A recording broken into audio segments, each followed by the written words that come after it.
The man at table 3 kept his back to the room, pretending Miami had erased Harlem.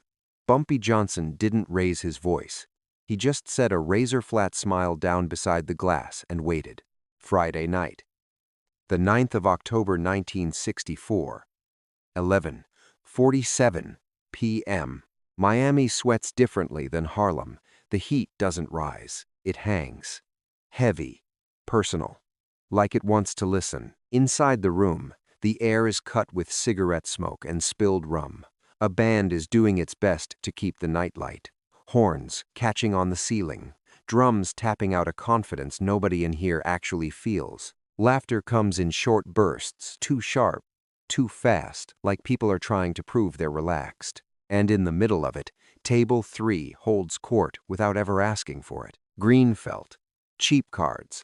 White knuckles, pretending they're just hands. A few men dressed like they're on vacation, but their eyes keep doing business. The kind of eyes that don't blink at jokes. The kind that count exits without moving their heads. The man at table 3 is turned half away from the doorway. Not fully, just enough to claim innocence later. He's got a glass near his right hand. Ice melting slow, like time owes him interest. He laughs when someone else laughs. A beat late. He keeps his shoulders loose, but his jaw is locked. He's been hiding for 6 years. Not in caves. Not in shadows. In daylight. Miami was supposed to be a reset button. New streets, new faces, new lies. Down here, he could be somebody else. Down here, a man could pretend a past didn't have hands. But the past always has hands. The door opens. Not dramatic. No slam. No spotlight. Just a hinge complaining softly, and a brief interruption in the room's rhythm, like a record needle getting bumped. Nobody turns right away. That's how it works in places like this. You don't give attention unless you mean it. Then, the doorman's posture changes. A half step back, a swallow, a silence that spreads faster than any rumor. Bumpy Johnson walks in like he's not arriving. Like he's simply continuing a sentence he started somewhere else. He's dressed clean, not flashy. The suit sits on him like it belongs there. The tie is neat. The shoes don't ask for compliments. His face is calm, so calm it makes the room feel guilty for making noise. He doesn't scan. He doesn't search. He already knows where everything is. For a moment, the music keeps playing out of habit. The trumpet tries to keep the night together. Then the drummer's sticks soften, like his hands suddenly remember consequences. The horn drops a note. The piano fills the gap with something nervous. Bumpy pauses just inside the doorway, not because he has to, because he wants the room to adjust itself. He lets the air settle around him, lets the smoke drift across his shoulders, lets the smell of fried fish and expensive cologne mix with something older, something like fear that's been reheated too many times. He feels eyes on him without meeting them. A waitress freezes with a tray half tilted. A man at the bar goes still with his drink halfway to his lips. Someone laughs once, one stray laugh, and it dies in the same breath it's born. Bumpy doesn't acknowledge any of it. He steps forward, slow, measured. Every step says the same thing. I'm not in a hurry, which means you should be. The room makes space without being asked. Chairs scrape quietly. Bodies shift. Nobody wants to be the one standing too close when history walks past. Bumpy's gaze stays level, never high, never low. He doesn't look for approval. He doesn't look for permission. He doesn't look for trouble. Trouble knows where to find him. At the bar, the bartender, hands thick, sleeves rolled, watches Bumpy approach with a smile that tries to be professional. It doesn't land. Bumpy stops at the bar, not ordering, not demanding, just occupying the spot like it was reserved weeks ago. The bartender clears his throat. Evening. Bumpy lets the word evening hang there a moment, like he's weighing it. Then he nods once. Small. Controlled. Water. Bumpy says. Just that. No liquor. No celebration. No performance. The bartender reaches for a glass. His hand shakes, just enough to notice if you're looking for it. Bumpy watches the glass fill. Watches the bubbles climb the sides like they're trying to escape. He hears the band stumble back into a safer song. He hears chairs settle. He hears the room pretending it didn't just flinch. His thoughts stay quiet. Not because he has none, because he doesn't waste them. 6 years. That's what the title of the story would say if anybody wrote it down. 6 years of hiding. 6 years of Harlem whispers that never quite died. 6 years of somebody's mother asking why her boy never came home right. 6 years of corners going quiet when a certain name passed through. A betrayal doesn't end when the act is done. It ends when the lesson is understood. Bumpy lifts the glass of water, takes one sip, sets it down carefully. Then, without turning his head, he angles his eyes just slightly toward table 3. Not a stare, a check-in, like a man glancing at a clock. At table 3, the betrayer keeps his back half-turned. He acts like he doesn't see, like he doesn't feel the temperature drop, like the room didn't just reorganize itself around one quiet entrance. That's the insult, not the hiding, not the running, the pretending. Pretending Bumpy is just another man walking into just another room. Pretending Harlem doesn't have memory. Pretending the rules can be outrun if you change the weather. Bumpy doesn't reward the pretending with attention. He doesn't force eye contact. He doesn't call a name. He doesn't announce the past. He just stands there long enough for the betrayer to realize something worse than being seen. He's being allowed to see, allowed to feel the weight of it, without the relief of confrontation, allowed to sit with the question that starts crawling up his spine. Is he here for me? Or is he here to remind me he can be anywhere? A man, 2 stools away from Bumpy, tries to keep breathing normal. Fails. He takes a swallow, and it sounds too loud. The bartender wipes the same spot on the counter 3 times. Bumpy keeps his face calm, almost bored. He's learned something about rooms like this, about men like that. If you rush, you make it about emotion. If you stay still, you make it about truth. Table 3 stays loud on the surface, chips clicking, cards sliding, but the laughter has changed. It's thinner now. It's being spent like currency nobody trusts. Bumpy turns his glass a 1/4 inch, slow. The bass whispers against the bar. That tiny sound travels, a signal, not to the whole room, to the one man pretending he's not listening, and that man finally does it just barely. He shifts in his chair, the smallest adjustment. His shoulder tightens, his head moves a fraction, as if he's trying to confirm what his body already knows, but he still doesn't look all the way. He chooses cowardice over certainty. Bumpy accepts that choice like a judge accepts a plea. He breathes in through his nose, steady. The scent of cigar smoke, citrus peel, old money on new shirts, sweat hiding under aftershave. He thinks of Harlem not as a place, as a promise. He thinks of the people who stand behind men like him without ever standing next to them. The shopkeepers, the numbers runners, the women who keep the lights on and ask no questions because questions don't pay rent. The boys who watch and learn what power looks like when it doesn't shout. This moment isn't about violence. It's about permission. Who gets to pretend? Who gets to walk away clean? Bumpy sets his palm flat on the bar for a second. A simple grounding. A quiet claim. Then he lifts it, and he finally moves away from the bar, toward the tables. Not fast, not slow, just inevitable. He walks like he's giving the betrayer time to do the right thing. And the betrayer, sitting at table 3, realizes the most frightening part isn't what Bumpy might do. It's what Bumpy doesn't have to do at all. The band keeps playing, but nobody is hearing it now. All they hear is the space between footsteps, and the way table 3 seems to shrink under its own lies. Saturday, the 10th of October 1964, 12:06 a.m. Miami keeps moving. That's what it does. Music, sweat, money, all of it sliding forward like nobody ever has to answer for yesterday. Bumpy Johnson doesn't move with it. He's halfway between the bar and table 3 now, and the room is doing that quiet thing men pretending they didn't notice, while their bodies lean away like heat from a stove. He can feel the calculations happening without hearing a single word. He doesn't look at the betrayer yet. He lets the thought of Harlem settle in first. Not nostalgia, not sentiment.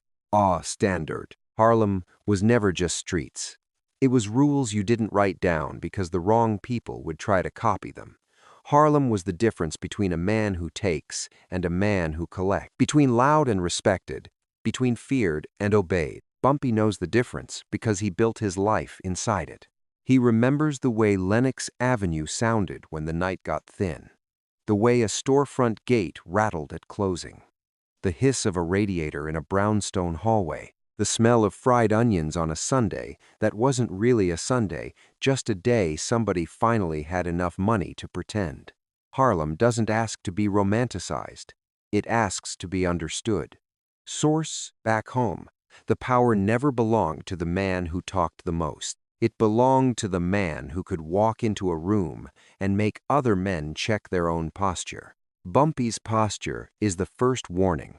Shoulders relaxed, hands visible, face calm, like he's there for a simple conversation, like he could leave at any time and sleep fine.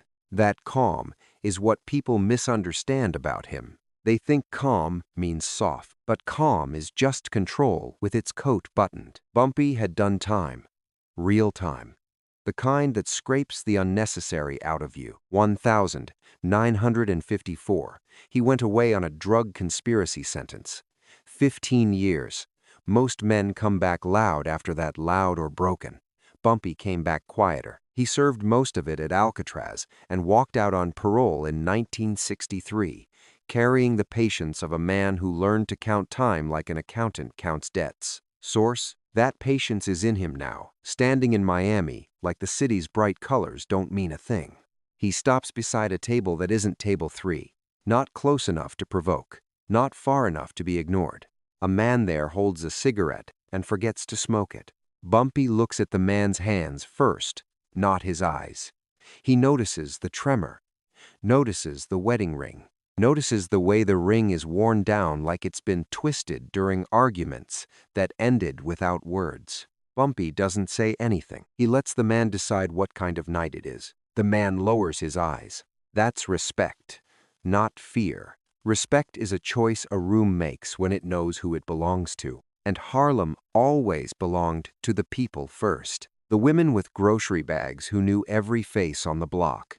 The old men sitting near the window, watching without staring. The shop owners who extended credit because they believed the neighborhood would pay it back eventually. Bumpy protected that ecosystem in his own way. Illegal work, legal consequences, and a kind of order that kept bigger predators from chewing Harlem down to the bone. Not because he was a saint, because he understood what happens when nobody is in charge. Source: that's why betrayal isn't personal for him. Not really. Personal rage burns hot and fast. It makes you sloppy. This is different. This is community math. One betrayal doesn't stop at the man who did it. It spreads. It loosens tongues. It invites outsiders. It makes young men think loyalty is optional. It makes storefronts nervous. It makes mothers check the window twice before they let their kids run downstairs. A betrayer doesn't just hurt Bumpy. A betrayer teaches the wrong lesson to Harlem. And Bumpy Johnson, quiet, controlled, has never let Harlem learn the wrong lesson if he could help it.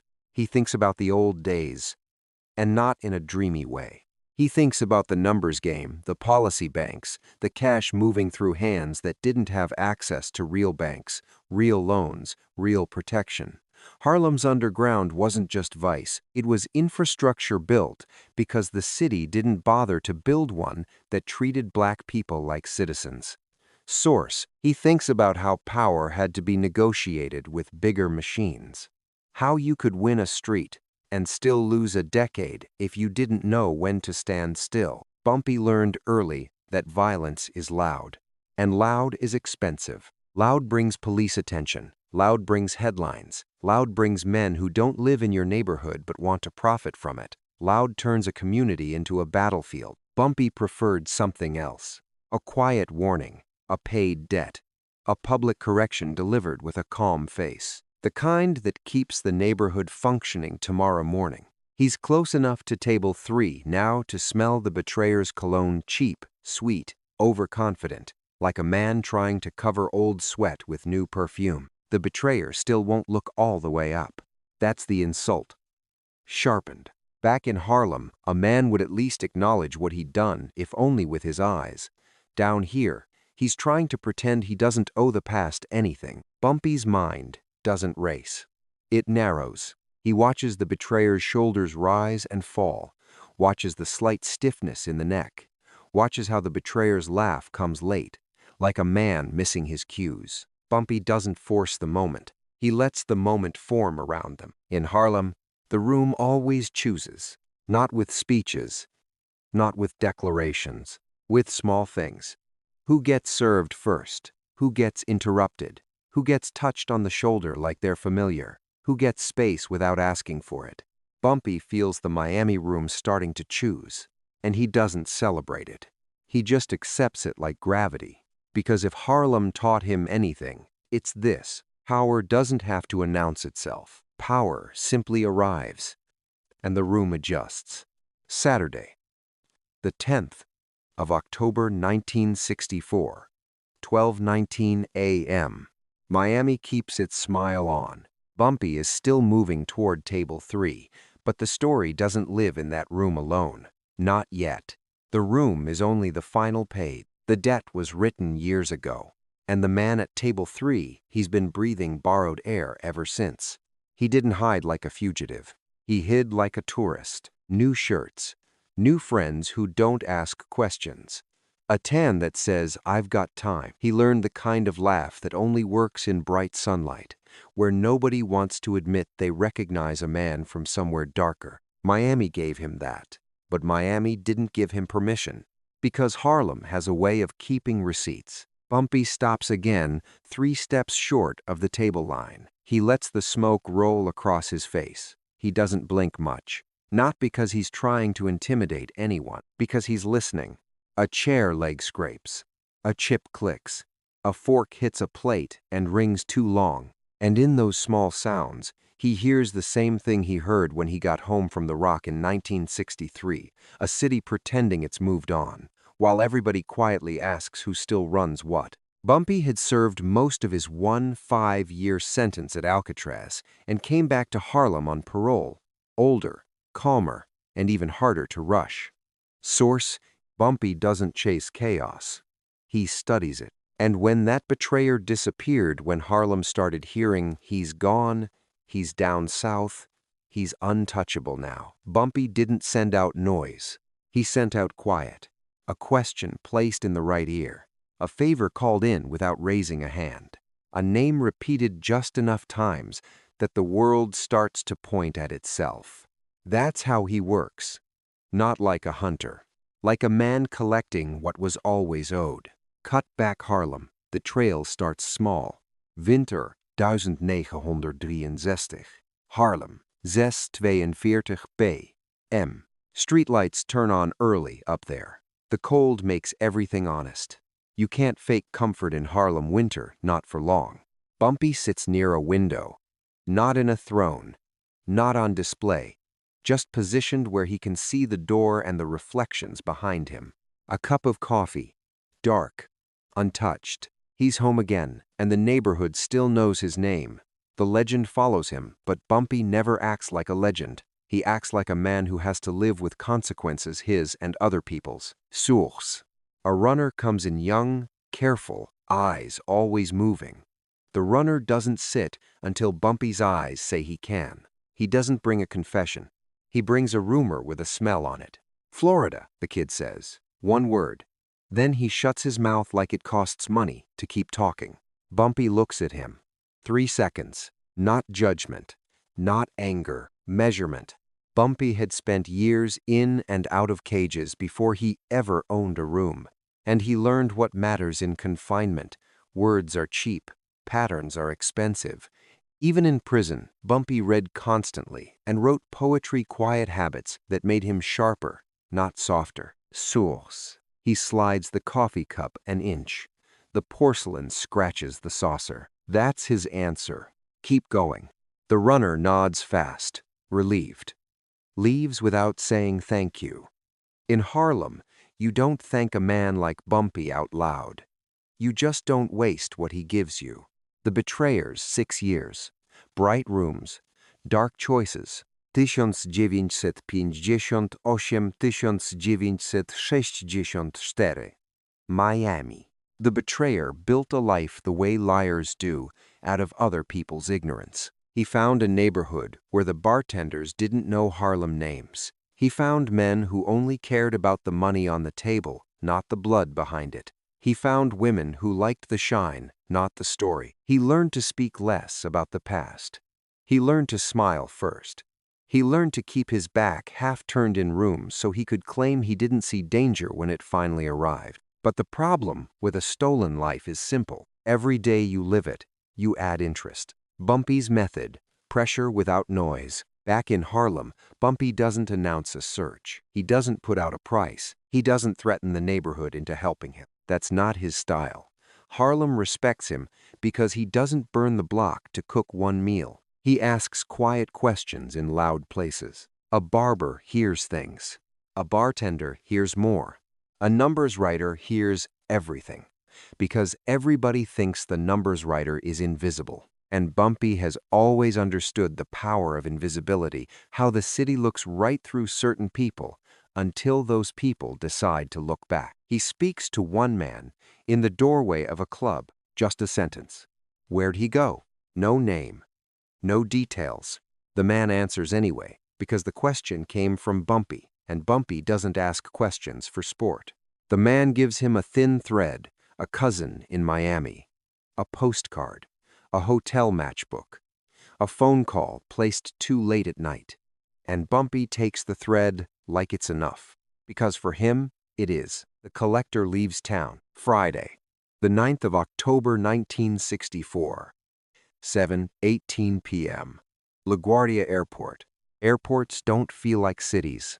They feel like excuses. Bumpy moves through the terminal without a crowd. No entourage. No performance. Just a man in a clean suit, carrying the kind of stillness that makes strangers step aside before they know why. He buys nothing flashy. He says little. He watches more than he speaks. A stewardess smiles at him like she's trained to. Then the smile fades a half inch as her instincts catch up.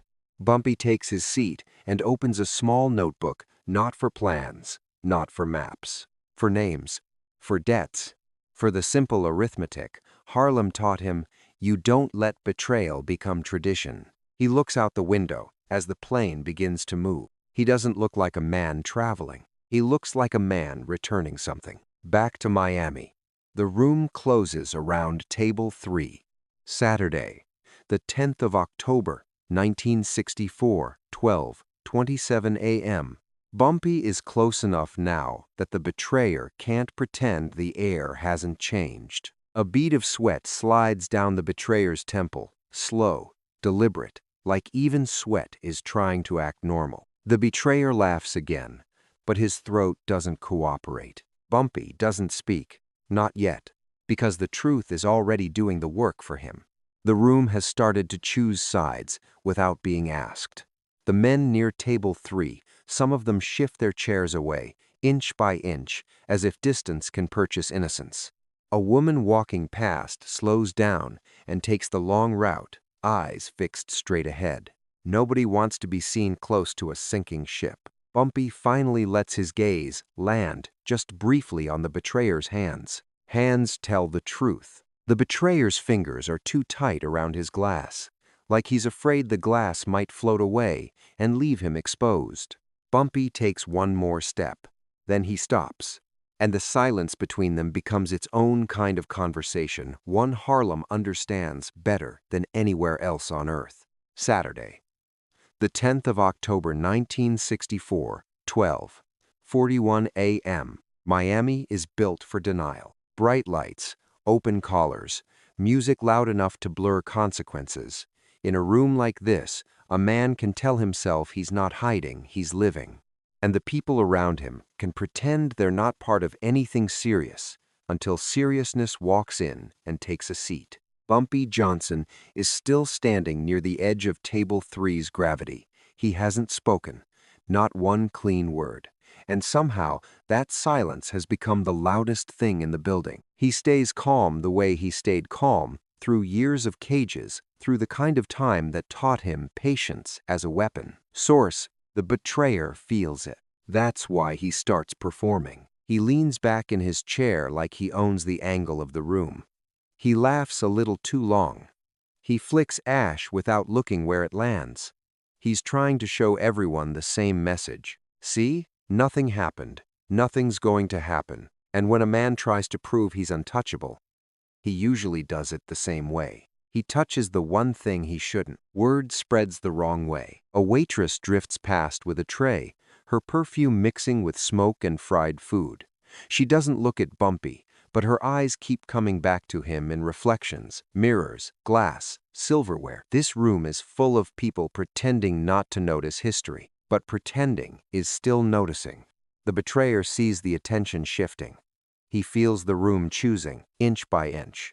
So he makes it public, not a speech, not a confession, just a joke tossed like a coin. He turns his head slightly still, not fully facing Bumpy, and says, loud enough for the nearest tables to catch it, "Harlem got a long reach." But this ain't Harlem. The men around him chuckle, on schedule. A couple do it because they're loyal. A couple do it because they're scared not to. One laughs too hard.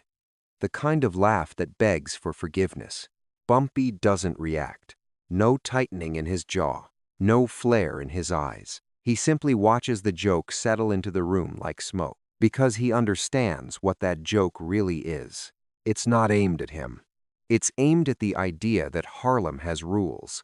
It's aimed at the people back home, the shopkeepers, the runners, the old men on stoops, anyone who still believes order is possible if the right man holds it together. Harlem's history is full of boom and bust, pressure and poverty, and the kind of daily survival that makes respect more than just a word.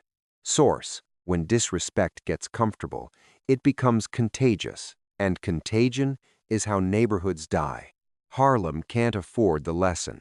Bumpy's mind goes north for a second. He sees a hallway in a Harlem brownstone. A mother with tired eyes, holding a grocery bag with one handle stretched thin. A kid running past her, too fast, too loud, learning a lesson from the street before he learns it from school. If the kid hears that a betrayer can run for 6 years and laugh about it in public, the kid learns something dangerous. Loyalty is optional. Principle is for fools. And distance is the same thing as victory. Bumpy won't allow that lesson to land. Not because he needs to prove he's fear, because Harlem needs to believe something steadier than fear exists. Bumpy's story has always carried that contradiction: criminal power paired with community loyalty, a man respected and feared at the same time. Even accounts that don't romanticize him still underline how deeply Harlem knew his name and how he moved through the neighborhood like an authority the city itself didn't provide. Source: the room tests him. The betrayer pushes further, reading the silence wrong. He raises his glass toward nobody in particular. To new cities, he says. To fresh starts. A toast. A public erasure. That's the breaking point, not for Bumpy's temper, but for the room's balance. Because a toast is an announcement. It's a man trying to turn escape into a victory lap. Bumpy finally moves. One step. Slow. A chair leg squeaks somewhere. Someone's fork stops halfway to their mouth. A bartender's hands freeze on a towel.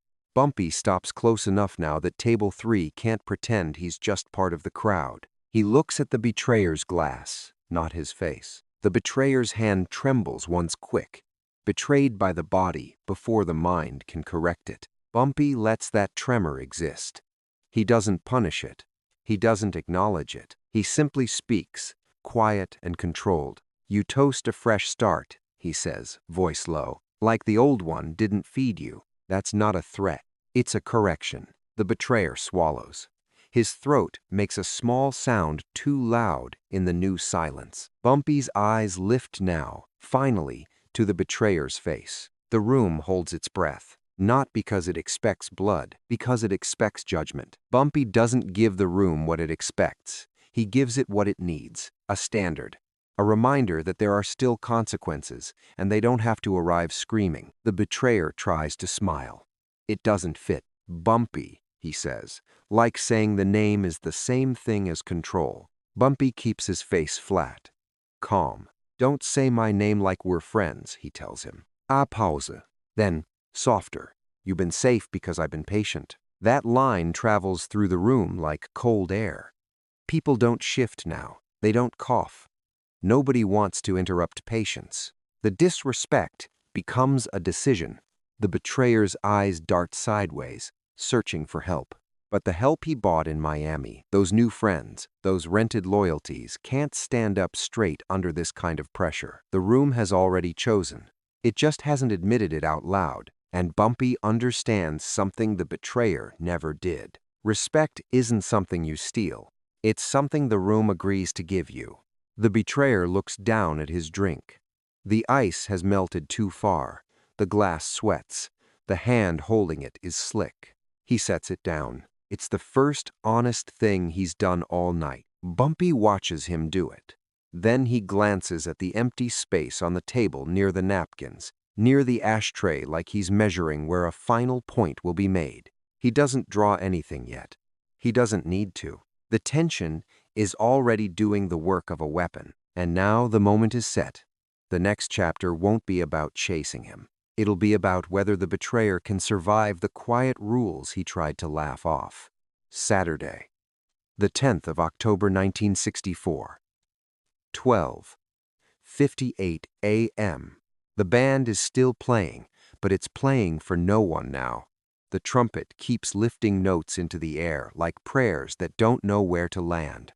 Smoke hangs under the ceiling fans, turning slow, like even the air is waiting for permission. Source: Table 3 is a small island in a loud ocean, and the ocean has begun to pull back. The betrayer sits there with his drink sweating into a ring on the wood. His joke from earlier has already gone stale, but he can't take it back. That's the thing about public disrespect. It doesn't just insult a man. It trains the room. It teaches people what they can get away with. Source: Bumpy stands close enough now to see the betrayer's pulse working in the side of his neck. Not racing. Working. Bumpy's face stays calm. His eyes stay level. The calm isn't mercy. It's control, the kind of control built by years of watching time pass without asking it to hurry. Bumpy did a long stretch on a drug conspiracy conviction and served most of that sentence at Alcatraz before being released on parole in 1963. Source: He doesn't think about revenge. He thinks about Harlem. He thinks about the way a neighborhood holds itself together, with invisible threads storefront to hallway, hallway to kitchen, kitchen to stoop. One betrayal snaps one strand, and suddenly everybody's pretending they don't feel the cold draft. Source: 12:59 a.m. The room chooses its distance. A man at table 3 clears his throat like he's about to speak. He stops halfway because he can't find words that won't cost him something later. He looks down at his hands instead, like hands can hide a soul. A waitress slips past with a tray. She pauses 2 steps behind Bumpy, just long enough to decide she doesn't want to be near any of this when it becomes history. Then she reroutes, quiet, eyes forward. The betrayer notices all of it. He tries to pretend he doesn't. He taps his cigarette into the ashtray too hard. Ash scatters. A little violence with no target. He looks up at Bumpy, finally full eye contact now. Forced and bright. That same Miami brightness. That same borrowed confidence. "Come on, Bumpy," he says, smiling like they're in on something together. Bumpy doesn't answer right away. He lets the silence weigh the words down until they stop sounding friendly and start sounding desperate. Bumpy's thoughts are slow and exact. He wants the room to see familiarity. Familiarity means safety. Familiarity means this is just business. But Harlem doesn't respect pretend. Bumpy speaks, low enough that table 3 has to lean in. "Don't dress it up," Bumpy says. "You did what you did. No lecture. No explanation. just a statement. A door closing. The betrayer's smile twitches. He glances around the room again. He's looking for allies, men to nod, men to laugh, men to turn this into a story where he's still untouchable. What he finds instead are eyes that won't meet his. 1 a.m. The razor comes out without drama. Bumpy's right hand moves small, controlled. No sudden pull, no theatrical flourish. Just a quiet reach, like he's retrieving something that belongs to him. Metal catches the light for half a second, then disappears under Bumpy's palm again. A straight razor, old school, intimate, the kind of weapon that doesn't need distance or noise to make a point. Accounts of Bumpy's reputation often note the straight razor as part of his myth and fear factor. Source: nobody screams. That's what surprises people who don't understand power. When real power shows itself, the room doesn't explode. The room tightens, like a fist closing around breath. The betrayer goes still. His pupils tighten. His fingers flatten against the table, trying to look casual while his body prepares to run. Bumpy doesn't point the blade. He doesn't threaten. He just sets it down softly near the betrayer's glass. A tiny click, a sound you can't take back. And in that sound is the whole message. This isn't Miami. This is consequence. 2 a.m.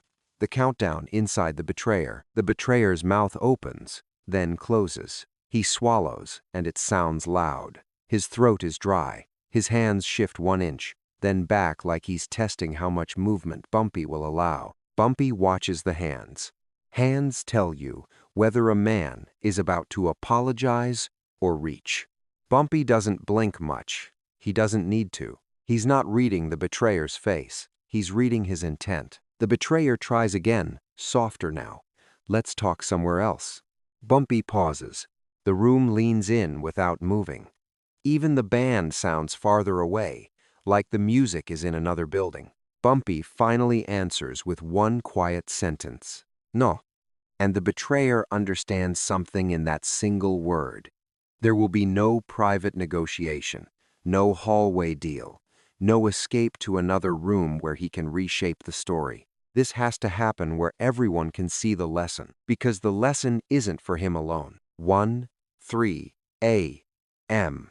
The defining line. Bumpy's voice stays calm, almost tired. He looks at the betrayer like he's looking at a debt ledger. Then he delivers it, no volume, no anger, just certainty. Sit down.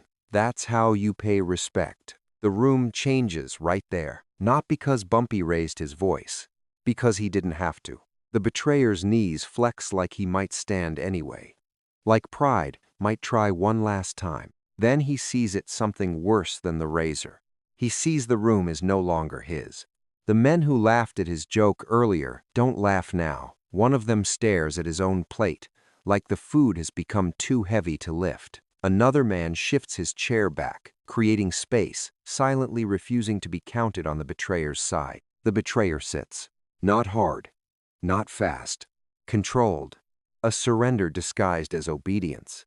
Bumpy doesn't smile. He simply keeps his hand near the razor, relaxed, not gripping, not shaking, just present. A man like Bumpy doesn't need to cut to prove he can. He lets the possibility do the work. 4 a. Monsieur, calme domination.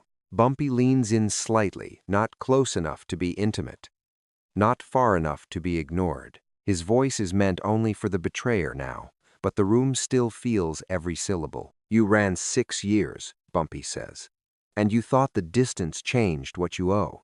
He taps the tabletop, once lightly beside the razor. Tap, a metronome. Harlem, don't forget. That's all. No speech about loyalty. No sermon about community. Harlem doesn't need the explanation. Harlem lives the explanation. And Bumpy knows, deep down, that this is the only kind of order that lasts, the kind enforced without chaos. The kind that keeps the block from turning into an open season. The betrayer nods once. Too quick, too eager, trying to survive with manners. Bumpy watches him nod like he's watching a man sign his name at the bottom of something binding. Outside, a car passes. Headlights sweep across the front window and vanish. The room flinches anyway because after that line, everything feels like a trigger. Bumpy straightens up. He looks around the room one time not to intimidate, but to register who witnessed the lesson. Who will carry it back?